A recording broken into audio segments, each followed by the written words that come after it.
Stock market ups and downs have you down? Well, stay tuned to this week's episode of the Retirement Income Source, where it's all about the income.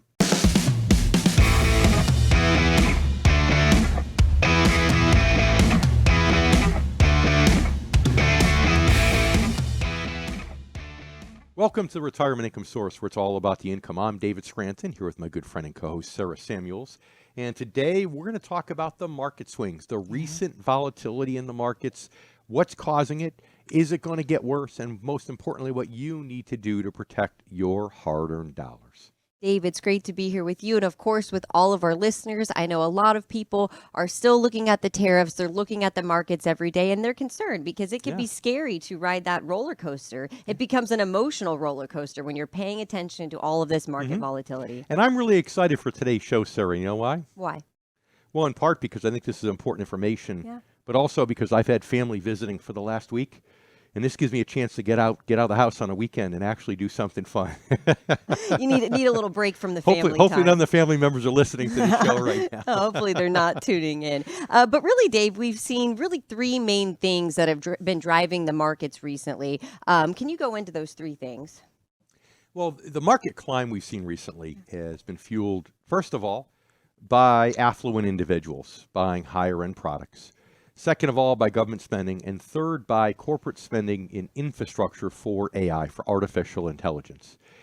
And two of those has actually slowed down or threatens to slow down, and now this past week we've had the third one. So first of all, government spending, right? DOGE. DOGE is going to curb government spending. Nobody knows how much, but they know that's in the negative direction, not the positive direction. So that's not good for the stock market. Okay, then you have the AI trade, right? Well, a couple weeks ago, Microsoft came out. We're going to open 6 new data centers with a huge capital investment. And they said they're no longer going to open those. And the reason, because they just didn't have, they're not going to be profitable enough with the higher costs of goods and materials and everything. So other companies in sympathy kind of pulled back on that trade for data centers, right? So that's less infrastructure there. And then just this past week, LVMH came out, who's one of the leading high-end retailers that predicted a lot of softness, and their stock dropped a lot in the middle of the week when that happened. So now even the third one is showing signs of weakness. So that's really what's happening. The tariffs are really the thing that just kind of spooked the markets to begin a drop. But sometimes the news that spooks the markets to begin the drop isn't necessarily the real thing that caused the drop. It was just the immediate impetus. Yep. And we've received a lot of questions from all of our listeners about these tariffs. So I want to encourage you to please reach out and call us on the Ask Dave hotline. That phone number is 800-822-1111. And if we answer your question on a future show, we'll make sure that you get a copy of Dave's Amazon bestseller, The Retirement Income Source, The Ultimate Guide to Eternal Income. Our question comes from Lewis in Connecticut. And Lewis says, hey, are we in a bear market? So, Dave, what is a bear market, first of all? All right, well, that's a good start for Lewis. So, a market correction is considered when the market's down 10%, and a bear market's considered when the market's down 20%. Kind of an arbitrary line. But then the question is, what's the market? Is it the Dow Jones Industrial Average? Is it the Standard & Poor's 500 Index? Is it the NASDAQ? Most people would say the S&P 500 is the market. And at the lowest point, we got down near 20%. We didn't officially click into bear market territory. We got down under 5,000 on the S&P 500, really close. And then we bounced up to, and been maintaining a good distance over 5,000. The NASDAQ actually was down a lot more than that. So the NASDAQ, yes, is in bear market territory. So is the market in bear market territory? Overall, I'd probably say no, Lewis. But again, that's just a number. The bottom line is we've seen a huge run-up. If you look at where the S&P 500 is right now, if you look back a year, it was actually slightly lower a year ago. So even though we've come off the peak, it's really like blowing a lot of the froth off the top of it. The reality is still people would made money in the last year in the market if they were in the Standard & Poor's 500. So, okay, bear market, even if we did click over the 20% and bounce back up, I would still say it's not a big worry at this point, simply because, again, we've still made money. You're not going back 2 or 3 years to say, gosh, I've made money, literally in the course of a year to be a little bit in the black. Again, and that's when markets go up this rapidly at the tail end, they have to get that irrational exuberance, if you will, there often is a pullback. And at the beginning of the show, Lewis, I gave you 3 technical reasons why there was a pullback, 3 fundamental reasons. And again, I think the tariffs was just the real scare that started that slide, but there are more reasons behind it. All right. Well, Lewis, thank you so much for calling the Ask Dave hotline. Again, that phone number is 800-822-1111. Please call, leave your name, number, and your question for the show. And if we answer your question on a show, we'll make sure that you get a free copy of Dave's book, The Retirement Income Source, The Ultimate Guide to Eternal Income. Thank you for spending some time here with us today on the Retirement Income Source, where it's all about the income. I'm Sarah Samuels here with David Scranton, and we are taking a look at the market volatility really that's been going on the last couple of weeks. Dave mentioned it seems like the tariffs have really spooked all of these different driving factors when it comes to the market, especially high-end consumer spending, AI trading, or building out the AI infrastructure and the AI trade, as well as government spending, all having a pullback. But Dave, you made a really great point, which was that this is really the market blowing off froth. You know, it's not really huge losses. It's more just becoming more equalized. Well, and a lot of the drop was exactly in the same sector that had a lot of the climb, and that's technology, right? The technology stocks did really well over the last year, and then a lot of the recent drop has been more of the technology stocks. And part of that's because the whole AI situation was one of those 3 legs, right, that caused the problem. So it's really no surprise. But, you know, the bottom line is, as you said even in last week's show, Sarah, you know, it's really our listeners can decide whether or not they want to participate in this, whether or not they want to deal with it, right? And if they're your age and, you know, they're in their 30s or even early 40s and they want to, you know, get total return over the long run and they're willing to take bigger swings, maybe that's okay if it's their retirement money and they've got 20 years to work. Yeah. But if you're, you know, part of this generation that typically frequents this show, where you're retired or within 10 years of retirement, you know, you can choose not to participate in these types of swings. It doesn't mean you have to give up growth. It just means you're going to an income first, growth second mindset. And again, Sarah, like we always talk about, it's like rental property, right? You can flip properties, you could buy speculative real estate, or you could buy rental property. In a rental property, you're there first for the steady income, right, with a credit-worthy tenant who has to pay you. Whether the property goes up in value or down in value, you're still going to get those rental checks that you can either reinvest to buy more real estate or take in cash. And the growth, capital appreciation is a second interest. Right. And the same is true here, really. So, you know, if you've made that transition or beginning to make that transition because you're within 10 years of retirement, then good for you. Then hopefully you haven't lost much, if any, sleep with the recent market volatility. Yeah. Well, a lot of our listeners are wondering, you know, we've talked about, are we in a bear market? Dave, you said, you maybe in the NASDAQ, sure, we're in bear market territory, down 20%, but in the S&P 500, not so much. So I think the next question is, are we heading into a bear market? And what are some of the indicators that could be something we're heading into? I'm Sarah Samuels, and I'm here with David Scranton, and you're listening to the Retirement Income Source, where it's all about the income. Welcome back to the Retirement Income Source, where it's all about the income. I'm Sarah Samuels here with David Scranton. And if market volatility has got you down, well, we hope today's show is the antidote for all of that worry and concern. So we've been talking a little bit about what we've seen certain sectors pulling back. Dave, we mentioned a high-end consumer spending. You also talked about the AI trade, the infrastructure. We're seeing pullbacks there, as well as government spending with DOGE pulling back in the way the government is spending money. So a lot of people are wondering, hey, are we in a bear market? Are we heading into a bear market? And your answer was kind of a half and half. Certain markets like the NASDAQ, yes, we're in bear market territory, but not so much with the S&P 500. Right. And the word bear market isn't that important because it's an arbitrary line at 20%, right? The difference between 19 and 21% decline is not that significant, but it's just what the media, you know, when they blow it out of proportion, as the media can often do. So I guess it really, in large part, does depend on the administration and the tariffs. Now, I said before, that's not what caused the decline necessarily. That was the impetus that spooked the markets.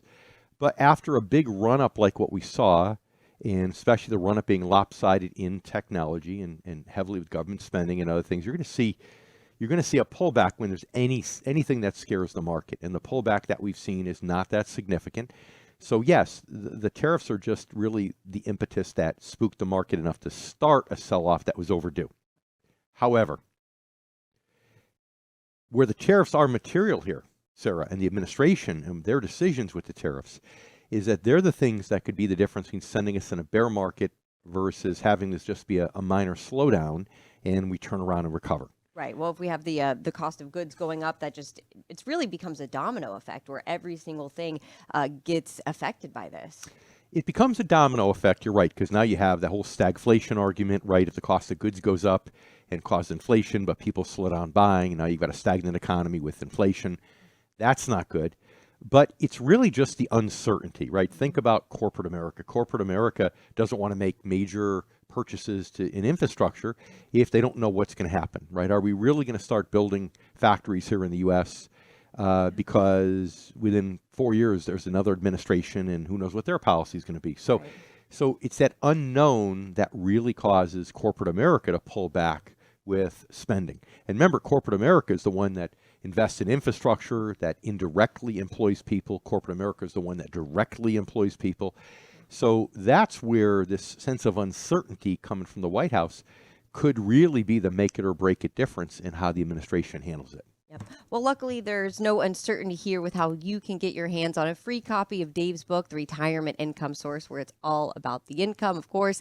All you have to do is call us on our Ask Dave hotline. That phone number is 800-822-1111. And if we use your question on a future show, we'll make sure that you get a copy of Dave's Amazon bestseller. Our question comes from Kevin in Connecticut. Kevin says, I'm within 10 years of retirement and most of my money is in my 401k. I'm still very growth oriented because I need to catch up for lost time. All right, Kevin. So I don't know how old you are, but you're within 10 years of retirement. And if you feel like you've made up for lost time, I'm gonna guess you're probably over age 59 and a half. And as a result, here's the only thing that I'd be careful of. You know, in a bull market when things are going well, you can get growth by just blanketing the market, right? You can have a 60-40 portfolio or even 80-20 portfolio. You can be in the S&P 500 index and the whole index goes up. And by the way, most mutual funds kind of sort of track the index. So you could be in most mutual funds and when the tide comes in, all the boats rise. So you can make money and feel like you're catching up on a total return basis.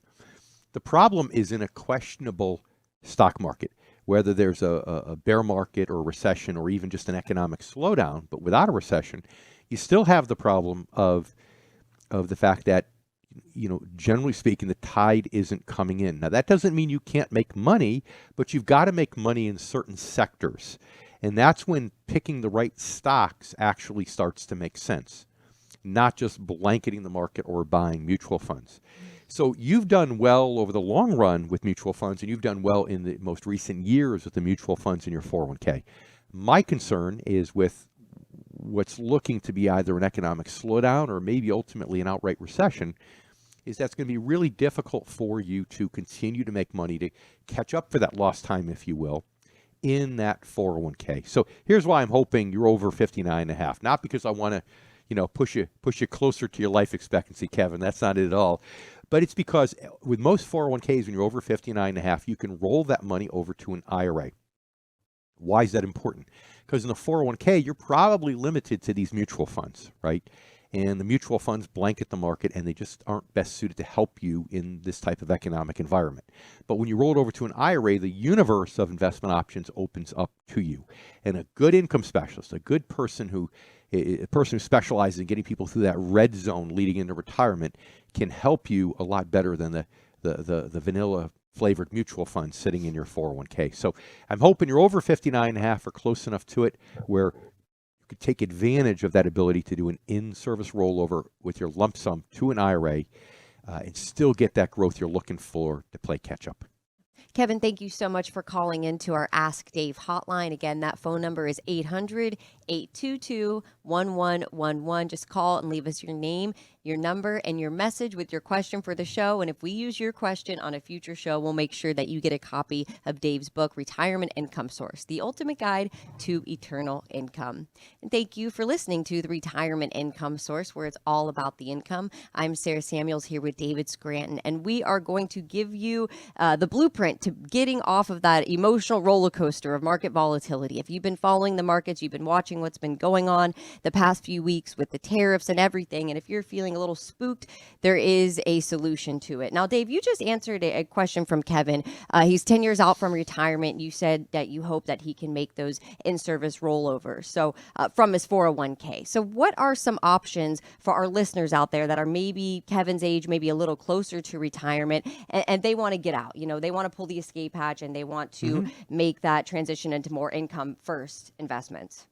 Sure. Now, it's funny because in some 401ks allow you to do it self-managed or get a private advisor and have the advisor manage it within the 401k, but most do not. They just limit you to the vanilla mutual funds that are really there for the 20 and 30 somethings. They're there to attract and retain younger people. So they're more growth oriented. But once you get to that IRA, the whole universe opens up where now you can get into higher dividend value stocks if you want to still be in the game and have some upside like Kevin, but yet want to have, income first, growth second philosophy. You can get into all the bonds and bond-like instruments. That's where you can buy some bonds, you can buy some preferreds. But bottom line is you can get into the income first, growth second world.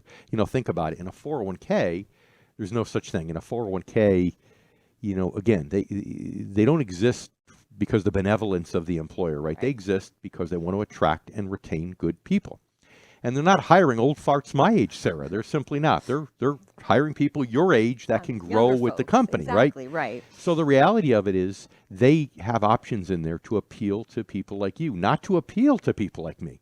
In fact, when I retire, they just as soon have me take my money and roll it out of there because God forbid I retire and live 30 years. They've got to pay administrative costs to the IRS and to a third-party administrator for the 30 years that I'm alive if I retire and leave my money in that 401k. So they don't even want me to keep it there, but they want you to keep your money there. That's the difference. Yep. Well, all of our listeners should know that there are a lot of different options out there. Dave just mentioned a few of them, like higher dividend stock options if you need to catch up essentially in your portfolio. But we'll continue talking about those bonds and bond-like instruments and what you need to know if we're heading into a recession or even a bear market. I'm Sarah Samuels here with David Scranton, and you're listening to the Retirement Income Source, where it's all about the income. We appreciate you spending some time here with us today on the Retirement Income Source, where it's all about the income. And today we've been talking about what we've been seeing with market volatility over the past few weeks, initially spooked by these tariffs and the continuing conversations over tariffs. But a lot of our listeners, Dave, or most of our listeners, are probably within that 5 to 10 years before retirement, and they really need to be making that focus to an income first approach when it comes to investing. That is one surefire way to make sure you don't have to worry about all of this market volatility. Sure, and you might still get some market volatility, Sarah, but the point is that if it doesn't affect your income, it's not as big of a deal. Yes, emotionally, you might have to live with the fact that, oh my goodness, my account's down. Geez, do I feel comfortable spending money at this point in retirement? But the checks are still coming in. So managing risk is always a twofold thing. It's always about, first of all, hey, when I see a drop in the market, does it affect my income? That's a real tangible problem in retirement. But even if not, will it affect my propensity to spend the income and enjoy it? Or am I going to feel like I can't enjoy my money, my income, because my net worth is down? So there's two different components. There's the logistical and then there's the emotional. And I think a lot of people right now, they're listening to the media, they're hearing different things out there. And I think a lot of it might be making them really reconsidering their current portfolios or reconsidering that the path that they've been on and maybe thinking it's time to take a new path. Mm-hmm. Yeah, and that's good. I mean, they really should take a new path. Yeah. And, whether it's, when you get out or when you start making that transition, a lot of people push their luck. It's we say 10 years before retirement, you should gradually start making that transition to an income first, growth second mindset, where maybe the interest and dividend yield on your portfolio is 2.5% 10 years out, and then maybe 7 years out it's 3%, 3.5%, and then maybe 5 years out, it's up to 4, where the yield starts to gradually come up as you change your allocation. But you might be sitting here right now listening to us, and you might be 3 years out of retirement, and your income, your dividend yield might be 1% on your portfolio, as many are, and you've got to make a more rapid shift. And the good news, although the market's down, it's not down as much as as much as it could be. Yeah. Yep. And our next question, our Ask Dave question, has to do with that exact topic, Dave. So I know this is something on the minds of our listeners, but I want to encourage everyone to give us a call if you have a question. If you want to submit a question for the Ask Dave part of the show, all you have to do is call 800-822-1111 and leave us your name and number and your voicemail with a question for the show. And if we use your question, we'll make sure you get a free copy of Dave's book, Retirement Income Source, The Ultimate Guide to Eternal Income. So back to our question here from John out of Connecticut. John says, I'm approaching retirement, but I think I've been too aggressive for too long. So when the market comes back, I really want to change that approach. What do you think? All right, John. Well, I agree with most of that sentence. I agree that you need to change that approach if you know you've waited too long. The question is, should you wait for the market to come back? Now, I don't think this is necessarily another bursting of the tech bubble like we saw in the year 2000. But even if it's less severe, right? In 2000, the market was underwater for about 13 years. So, John, if it happened once, tells us it can what? Happen again. It can happen again. That's Big right. John there. Right? That's right. Big John, my sidekick. Yeah, That's there right. you go. So it can happen again. And the reality is that, do you really want to work 13 more years? Or even if it's half that, you want to work 6 or 7, right? Just to come back. And meanwhile, you're underwater for 6 or 7 years and you have zero growth at the end of the day. So we always compare our accounts to the high water mark, right? What the highest value was. Oh, if I could only get back there, right? And people do this in the casinos, right? They come in with $500, they're up $2,000, they give $1,000 of it back. And instead of being happy they're up $500 from where they started, they say, well, if I can get that $1,000 back, get up to $2,000, I'll quit. And the reality is that it's misguided to look at that high water mark. What I think is important is for you to look at the amount of money you have right now. And if you were to switch to an income first, growth second approach, can you live a retirement that anywhere near resembles what you want? And if it does, then maybe doing it now and not waiting for that recovery is a smart move. Because the market right now, in order to get from where we are to back to the high water point, is probably another, I don't know, call it 15, 16% gain, something like that. And that may happen, or we might go down another 16 or 20%, right? Or we may just stay where we are. But bottom line is, if you are earning a 4% income stream, after 4 years, you've made that 16% back just in 4 years of income, because 4 times 4 is 16, right? So yes, you need to make the change, but I'm encouraging whether or not it makes sense. I'm questioning whether or not it makes sense to wait for it to come back, or maybe just do it now. If you're close enough, it may make sense to take some of that money off the table and start investing for income now. Because remember, income is another form of growth, those reinvested interest and dividends. And remember, just because you go to an income first strategy doesn't mean that you need to be completely out of the stock market. In fact, far from it. Yep. And John, thank you so much for calling our Ask Dave hotline and leaving us a voicemail with your question. Again, that phone number is 800-822-1111. Leave us a voicemail with your name and number and your question for the show. And if we answer your question on a future show, we'll make sure you get a free copy of Dave's book, Retirement Income Source, The Ultimate Guide to Eternal Income. And we appreciate you spending your time here with us on the Retirement Income Source, where it's all about the income. I'm Sarah Samuels here with David Scranton. And we're offering you a solution if you are wanting to get away from that market volatility, if you're looking for more peace of mind as you're nearing retirement, or if you're already in retirement. And that's moving to an income first investment strategy, because Dave, you mentioned this, your portfolio might go up and down, but as long as you're getting that income, you're generating this interest and dividends from your portfolio, you don't have to stress so much as people that are watching their life savings deplete, really. Right. I mean, if you're doing what a lot of people do, what a lot of advisors espouse for retirees, perhaps wrongly so, but they still espouse it, is, hey, let's just withdraw money. You've got this pool of money, you've accumulated it, let's withdraw it at a conservative enough rate every month so that, you'll have some ups and downs, but you'll do fine, right? Most likely you'll do fine. Well, our contention is, why withdraw the money? Why not just live off the interest and dividends, the rental income, the renewable resource, right? Because, and that's a great analogy, because the rental property, if the property goes up, it doesn't mean your rental income changes, right? Yeah. If the property goes that down, same amount in rent, but you're getting that same amount in rent from all of your tenants. That's right. And if the property goes down in value, same thing, right? It doesn't matter as much because you're getting the same amount of rent. That's what an income first, growth second mindset can do. And what most people miss, Sarah, is they think when their account drops, their income drops. Well, no, income with investments is stated in dollars per share.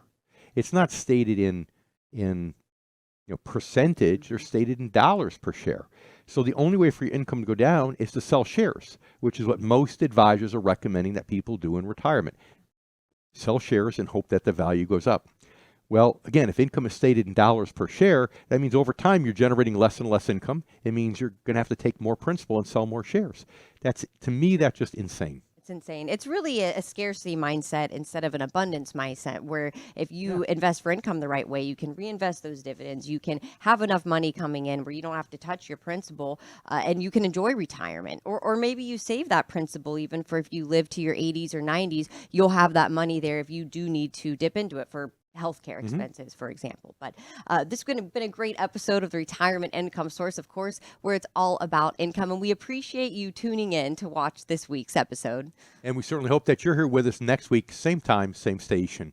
I'm David Scranton here with Sarah Samuels, and you've been listening to the Retirement Income Source, where it's all about the income.